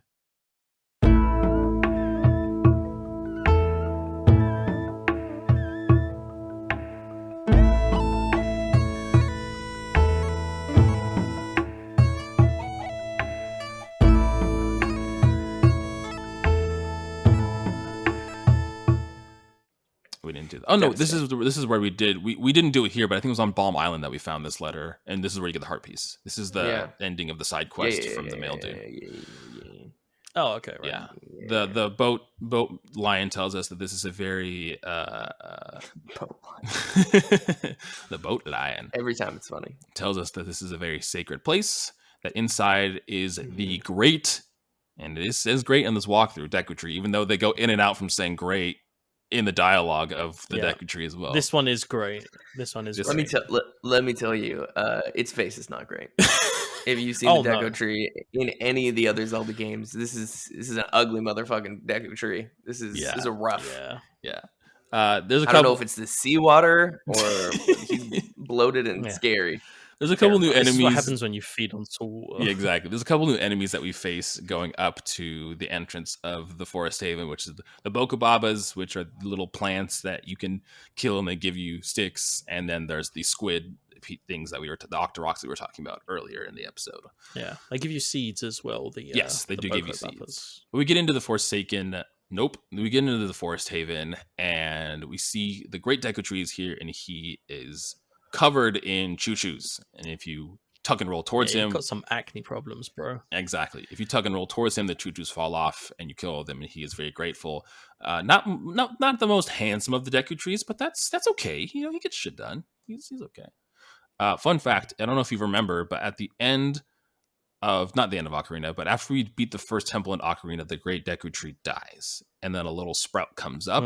This is that sprout. Fucking spoilers. If you haven't played Ocarina of Time and I don't know what you're doing. Wow. That also happens in like the first 20 minutes, doesn't it? Yeah, exactly. Old me is insulted. Pre-play along pod me is insulted. Pre-play along beds. It's like, fuck these guys. He very quickly talks something to you in the ancient tongue of Hylian. Yes. And then he's like, "Oh, sorry, I saw your outfit, and just for some reason my brain made me speak Hylian." Assumed. I just assumed. Sorry, I assumed you spoke my tongue, my language. Figured that you might speak. I need to drop some headcanon here and see if my headcanon is correct. Okay. Because he starts to talk to you about how he's like, "Oh, if the King of Red Lions sent you here, then that must mean that he has returned, Ganon is back, and you need the Pearl of Pharaoh." Correct. And then he introduces you to the Kurok. Yes. Which people would know from Breath of the Wild, the little seeds. They all come flying down. And it's a really offshoot comment. But the Great Deku Tree says, "These are my children. They used to take human form, but now they are in this form." So that would mean that these are essentially the forest children, like Link was in Ocarina, but now they're actually Kurok seeds and Kurok people instead of humans. Your headcanon is correct that these are the Kokiri children from Ocarina of Time. Also, the other running theory I didn't talk about terrifying. Yeah, it is. I didn't talk about when we were in Dragon Roost, but essentially the Rito are supposed to be the evolved form of the Zoras, essentially. Which wouldn't make sense because Zoras would thrive in a flooded world. Zoras would, I think, thrive, but I guess they're bird people now. Sure. I mean, maybe it's like a saltwater thing. Maybe they're freshwater fish. Freshwater fish. Freshwater fish people. Of course. But of course, in true Zelda fashion, something goes wrong, and we find that one of the children, I think they're called Makar. Makar. Makar is missing. They flew over the top of the Forbidden Woods, even though they know not to, and have fallen into the Forbidden Woods. And basically, the Great Deku Tree says, we need to do a ceremony. It needs to happen quickly, but I need all of my children here to do the ceremony. Yes. Can you go and save my child? And then once we've done the ceremony, I will give you the pearl. Correct. That is our next destination. Then, but we can't fly. Yes, we are granted with the leaf, Deku leaf of mighty power. Yes. The whole animation of where he summons the Deku leaf is very haunting, where he just screams in the heavens and just like pops out a leaf from the highest point in his tree too. He couldn't do that any lower or anything. Yeah. No, and then he's just like, "Oh, sorry. Do you mind just going up there and getting it?" Like, fuck, fine, I guess, sure. Not so great of a Deku tree, are you? I can't control where my leaves come out. Sorry.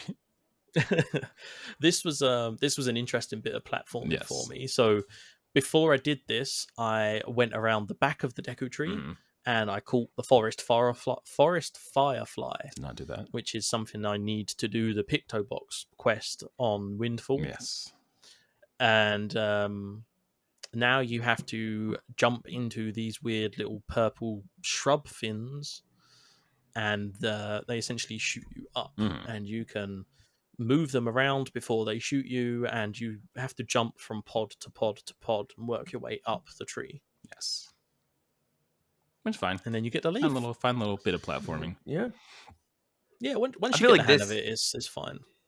This type of platforming was very popular in this time. I feel like a lot of 3D platformers this time had this like popping, rotate, and land in another one mechanic.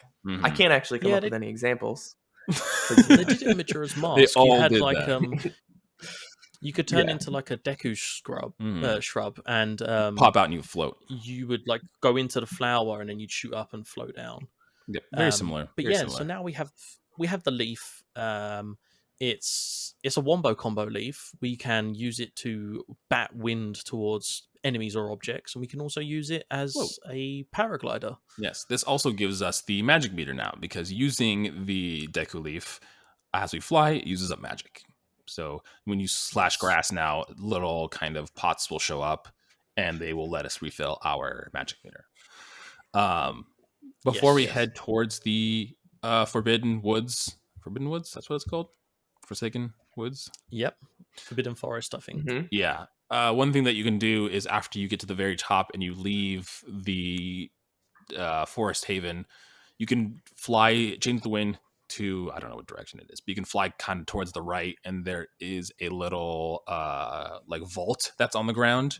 You essentially use the little pears, and what the pears do is give you access to control seagulls, and you hit a button that's kind of across back where Forest Haven does, opens up this vault, and this is essentially the Nintendo Gallery in the Wii U version. I think it's the same in the GameCube version, right?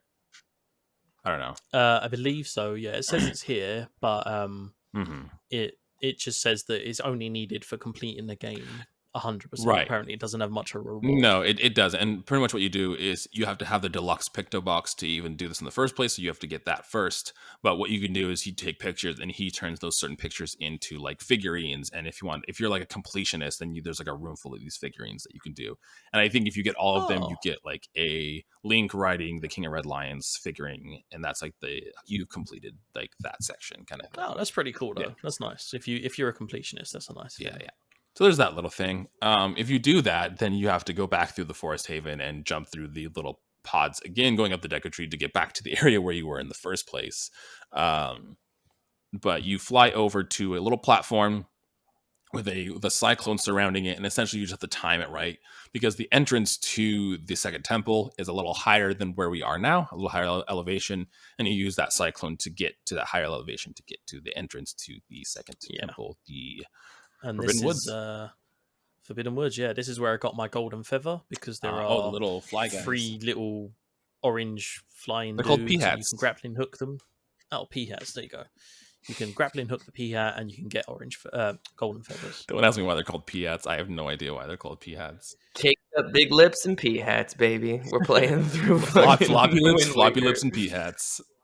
Floppy lips and P-hats. That's our episode for today. We are ending right before tackling the second dungeon of the game, which is very exciting. But guys, how did you feel about this leg of Wind Waker, tackling the first temple and seeing a little bit of the ocean of this game? How'd you guys feel about it? Ben? I can go first. No. I always ask Ben to go first. It was a 50-50 chance. Yeah, I took a shot and I missed. Tell us how you feel, buddy. This reminds me why I like Zelda games. This is a perfect slice of the magic of Zelda. Yeah. Yes, a lot of this shit doesn't make sense. And, that's okay, really, if we're being honest. Because it makes up for it in it just being a good, fun, relaxing, enjoyable experience, even with minor frustrations of, some mechanical issues with the game and controls. Yes. I mean, generally, it really lets you just enjoy the world, which is what these kind of games should do in a sense. And yeah, it's been a while. I mean, it's been since Ocarina that we've played a Zelda game, or I've personally played a Zelda game, and so it's nice to get back into it. I think this first temple is a great opening temple. It's a perfect representation of like fun, puzzly Zelda dungeons that we know and love. I think that there are some aspects of the story that maybe could use like a rewrite, like the fact that you just get handed the most important thing in the game by a lion boat who just happened to be storing it for that long for some reason, which doesn't really make sense. And he was like, "Oh shit, that's right." Yeah, he's like, "Oh shit, dog, I'm so sorry. Here's this magical, Wind Waker." Like, I don't even know what those things are called. I was going to ask if you knew what like the conductors, what the actual device is called. Yeah, it's a conductor wand, isn't it? Is that That's all? A convenient does it have title. A cool I don't name? know. Does it have a cool name? No, they're literally called a conductor wand or a baton. Well, wind conductor wand doesn't really have the same ring to it, so they went with Wind Waker. I guess that's fine. But yeah, like the environmental design is super diverse, which is great. I think that there's definitely areas in this game that feel very different from one another, especially as you move from Dragon Roost Island into where the Deku Tree is. And then as you move forward from there and like discovering the wind mechanics and how to use those in a different way other than just like traveling around the sea, you can actually use them to get to different areas, which is, I think, a great, kind of diversity of using the same mechanic over and over again. So I'm very excited to jump into the next part of this game and continue playing through it. But so far I've been having a blast. Sweet. Ben, how'd you feel? Yeah, no, I echo a lot of that. The Dragon Roost Cavern was a great first temple. It's hard to kind of compare it to Ocarina because the GameCube has a lot more that it can do than the Nintendo 64. Yeah. So it's easy to kind of look at Ocarina at face value and be like, well, why didn't they have this? But they just physically didn't have the means to do it. But that being said, I mean, I feel like everything I said about the temple, the only having one small key and that kind of introduction of the grappling hook and things like that, I feel like it was handled a lot better in Wind Waker than it was handled in Ocarina. Ocarina is so far definitely the better introduction game for somebody who's never played Zelda. Most of that is because it's on GameCube and they can kind of do more quality of life stuff, but I also have to think that they learn a lot from Ocarina, and Ocarina was the first 3D Zelda, right? Yeah. So it kind of set the foundation. So it's never going to be only up from here, in theory. Exactly. It built the foundation, and so they can build on it from there. But so far, yeah, loving it. The story definitely could do with some rewriting, like you said. Even if you had the conductor wand being like the treasure from the first temple of beating. Yeah, because you don't need it to beat Dragon Roost Cavern. So Valoo could have gifted it to you or something like that. Like, but even that being said, I mean, yeah, really, really enjoying it. And I sat down the other day and just played it for like hours. Yeah. I was just like, yeah, I'm really enjoying this. Yeah. So yeah, interested to see where it goes. Interested to see what the Forbidden Woods are like. Interested to see what the water temple of this game is going to be like, because I'm assuming there's going to be one. So we'll see. Oh no. Nehru was the last god that I was missing. Nehru's Pearl is the water one. No, we got there. What? Nothing. Keep talking. No, I definitely echo everything that you guys were saying. It's cool to look at this game now again in a more, I mean, I think, like I said in the beginning, the last time I played this was about 2015, but look at it through a critical eye and see, like, I enjoyed this game. I had a lot of fun playing it, but now to like think about why I did and why like this first engine is so important mechanically and why it works so well in all its mechanics and everything. It's really cool to kind of look at that with, I mean, I'm always going to be biased because this game is fantastic and I have a lot of nostalgia for it, but it is cool just like breaking it down and stripping it to its bare mechanics and comparing it to other experiences and how other Zelda games tackle that first dungeon. I agree. I think that the introduction of the Wind Waker is so offhand and just like almost a side comment as you're walking away. It would be cool to have that be the item that you get at the very end. You beat Goma and then you get the Wind Waker, and then the King of Red Lions can tell you everything about the Wind Waker, because you don't really utilize the wind until you interact with the monuments that are outside the thing, and that can happen afterward, because that's when we interacted with it, was after we beat the dungeon. So you don't really even need it until then. Exactly. That's when the game prompts you. Right, so. Exactly. So it would have been cool for you to get that in the King of Red Lions, to be like, oh my gosh, that's the magical Wind Waker thing. Like, that's fantastic. Yeah, and like Valoo grants you the status of a true god, hero. And he's like, as a true hero, he could give you the Wind Waker, and then you show it to the King of Red Lions, and the King of Red Lions like, oh my god, the Wind Waker, like this is what the legends tell us. It'd been interesting to be like a fly on the wall and to hear like why the decision to give the Wind Waker then was decided, because it is a very an awkward moment to give you an item that is essentially useless until after you finish this dungeon. So I mean, that small aside, I'm enjoying this game so much.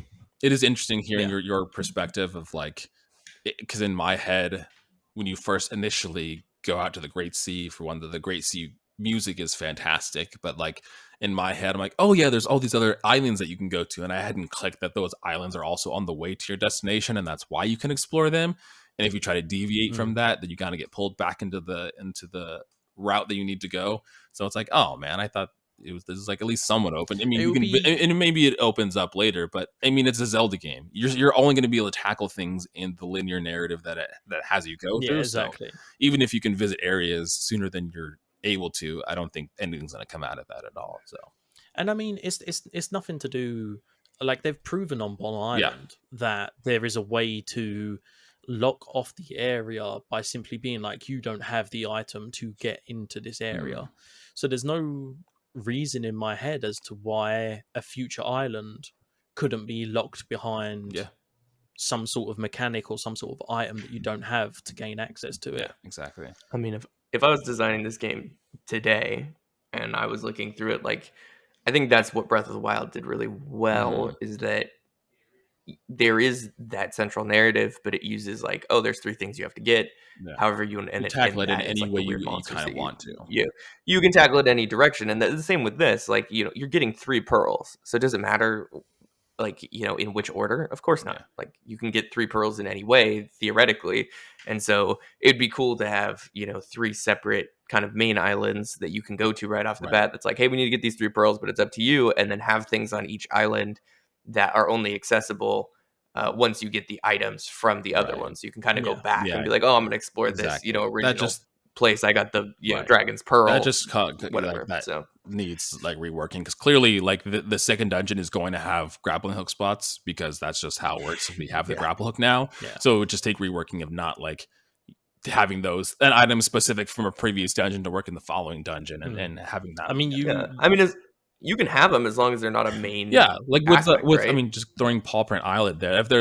If you're in the second dungeon or you're in the second area and you see like a hookshot spot and it leads to like a heart piece or it leads to something like that, and you don't have that item, you can come back and use that item to access different areas. Then that's fine. But if you're trying to forward specific plot points tied to a specific item, that's when you're kind of locked into that very linear progression. I mean, playing Wind Waker also really makes me want a legitimate ground up remake of Ocarina. Like, I would love to see what Ocarina could do on like a modern system with all of the 3D upgrades that we've have now compared to the 64. But that is all for this leg. We finished up the first dungeon, and we are excited to tackle the Forbidden Woods, the second dungeon of this game. In the next episode, we will be doing the Forbidden Woods, getting Nehru's Pearl, and tackling the Tower of Gods. It is a lot, so there may be hopefully not too much of a longer episode, but those three things, there's a lot that happens in between that, and I'm very excited to tackle that afterward. Oh, looking forward to it. I'm just pulling up the walkthrough to see it's how much it actually is. It's a decent amount. I know the Tower of Gods alone is a pretty hefty dungeon. If you're gonna look up the walkthrough anyways, Ben, look at it, but there is no water temple. No, there isn't. Earth and wind. No, there's no water temple, unfortunately. Missed There's a big controversy with this game early on because it was essentially like rushed and they didn't have time to add in a water temple, essentially. I love that they didn't add an earth temple. Yeah, exactly. Temple in a water-based game. Yeah, in a water-based game. Yeah. Mm-hmm. Yeah. That's smart moves. One thing I will add, Ben said about remaking Ocarina of Time. I think it'd be really cool to be able to shift times, like view the past time at the same time, because they obviously couldn't do that on previous consoles, but now like we have lots of games where you can view two games running simultaneously, so you just press a button and like see a version of the past of like what was there, because like that's the coolest part of I think Ocarina is being like in the environment and seeing like kind of the broken things that remained from when the time was in the past, and so like being able to do that and just I mean cool. or even I was going to say Skyward Sword does that really well, because the Great Sea, you have the time crystals and it's all desert, but you go on a boat and you have a crystal on it, and everywhere you drive turns to water, and it's turning to water in real time, even though in the present the ocean is dried up. So it's really cool. Yeah. Or even like the ability to play the Song of Time anywhere other than the Temple of Time. So like you could be in Hyrule Field, play the Song of Time, and then just change time there and see it in real time kind of turn to shit as you go into the future. I mean, unfortunately or fortunately, depending on how they tackle this, I think that the way of Breath of the Wild is going to kind of be how the Zelda games are tackled going forward. I mean, they might have like spin-off games or something that may go back to like a traditional sense of Zelda, or like quote unquote like remakes. Like A Link Between Worlds is technically like a sequel to Link to the Past, like things like that, but Breath of the Wild is incredibly successful regardless of how you feel about it, so that's kind of the way they're probably going to go. Get rid of the fucking item durability, get rid of the stamina bar, and just let me... If you want this massive world for me to explore, why limit what I can do? I'm going to stop, because otherwise I'll go on a fucking rant about We need to do a bonus episode about Breath of the Wild, because I think we all have very interesting perspectives and good points. I tell you what. Let me finish it. Yeah, finish it, and we'll then do a once bonus I've finished it, we'll do an episode. Because I think that we have a lot to talk about. That'd be interesting. I didn't realize he was talking about the game. I thought he was like, okay, let me finish my rant. Like, let me finish. Let me finish this fucking rant, and then we can be nice to each other. Well, if you've made it this far, thank you. Yes. This is a long ass episode, and you're still here listening to our voices, and we appreciate all of you out there, listening to us in whatever capacity you are. So tell us the people where they can find us, Kai. You can find us right here where you're listening to us right now, but also you can find us on Twitter, which may potentially be owned by Elon Musk the next time you're listening to this. So fingers crossed that shit doesn't happen.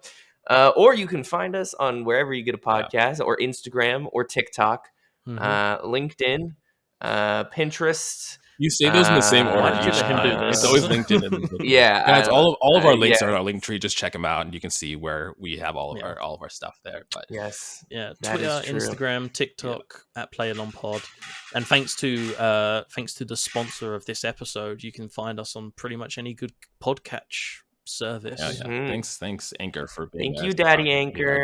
We're gonna have Daddy Anchor t-shirts that I'll make that we can all wear. Okay, guys, 100%. We will see you in the next episode where we tackle the second dungeon of Wind Waker, the Forbidden Woods. But we love you. Thanks for listening, and we'll see you next week. Goodbye. Ciao. Bye. See you next time.